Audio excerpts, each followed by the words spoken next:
안녕하세요. 포티나이너입니다. 한국과 미국은 때려야 뗄 수 없는 나라죠. 특히 한국에게 미국은 경제와 교육, 문화 등 여러 분야에서 절대 분리하기 어려운 측면이 있습니다. 도널드 트럼프 대통령의 트레이드 마크는 크게 두 가지로 압축됩니다. 대규모 관세부과와 불법 이민자 추방이 그것입니다. 트럼프 2기 행정부 출범 이후 합법적 비자를 갖고 있는 유학생과 영주권자에 대한 무차별적인 추방이 잇따르고 있습니다. 로스앤젤레스를 포함한 캘리포니아 지역에서도 단속이 본격화돼 한인들을 포함한 이민사회의 불안감이 높아지고 있는데요.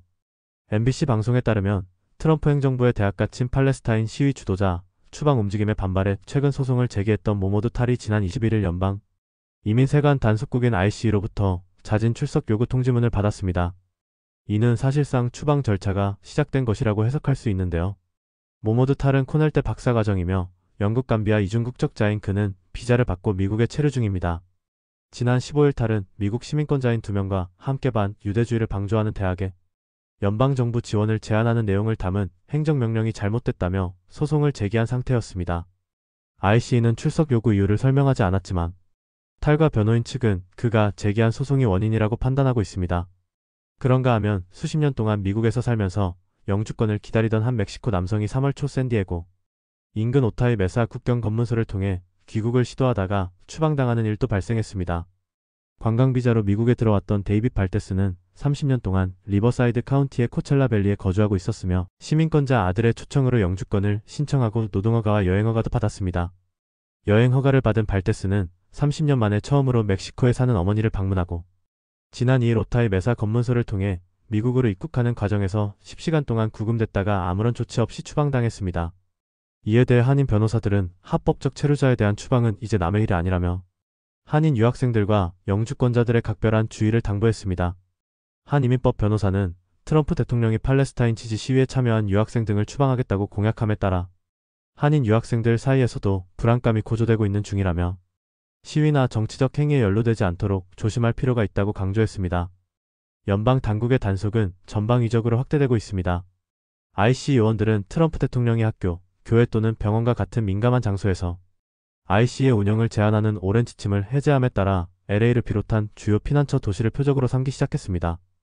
피난처 도시란 이민자, 특히 불법 체류자들에 대한 연방법 집행을 제한하거나 거부하는 지역을 의미합니다. IC의 체포 작전은 LA는 물론 샌버나디노, 리버사이드, 벤츄라 카운티 등 캘리포니아 전역으로 확대되고 있습니다. 국토안보부 수사국 LA 지부 요원들이 소셜미디어에 게시한 IC 체포 사례에 따르면 2월 18일부터 3월 14일 사이 최소한 14명 이상의 불법 체류자들이 체포돼 추방됐거나 IC 시설에 구금되어 있는 것으로 나타났습니다. 아직 한인 사례는 보고되지 않았지만 중국계, 베트남계, 대만계 등 아시아 국가 출신들도 다수 포함된 것으로 알려졌어요. 한인 사회에서는 IC 집중 단속 대상이 중범죄자이긴 하지만 범죄 전과가 없는 불법 체류 신분의 한인 이민자들도 단속 추방 대상이 될 수 있다는 점을 우려하고 있습니다. 트럼프 행정부의 추방 대상이 될 수 있는 이민자 숫자는 최대 1,400만 명에 달한다고 해요.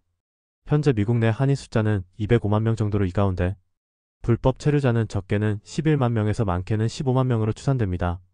이들 대부분은 유학이나 관광 비자 등을 통해 합법적으로 입국했지만 이후 시민권이나 영주권을 얻지 못하고 계속 미국 생활을 해온 사람들입니다. 어릴 때 합법적으로 입양됐지만 부모가 국적 신청 등의 절차를 제대로 이행하지 않아 불법 체류자가 된 한인 입양인도 2만 명에 달한다고 합니다. 불법 체류자 문제 정말 해결하기 어려운 이슈입니다. 최대 15만 명에 달하는 불법 체류자들에게 모두 각자의 사연이 있을 텐데요. 향후 트럼프 대통령 임기 4년간 어떤 일이 일어날까요? 우리 모두 안전벨트를 꽉 매고 지켜봐야 할 것 같습니다.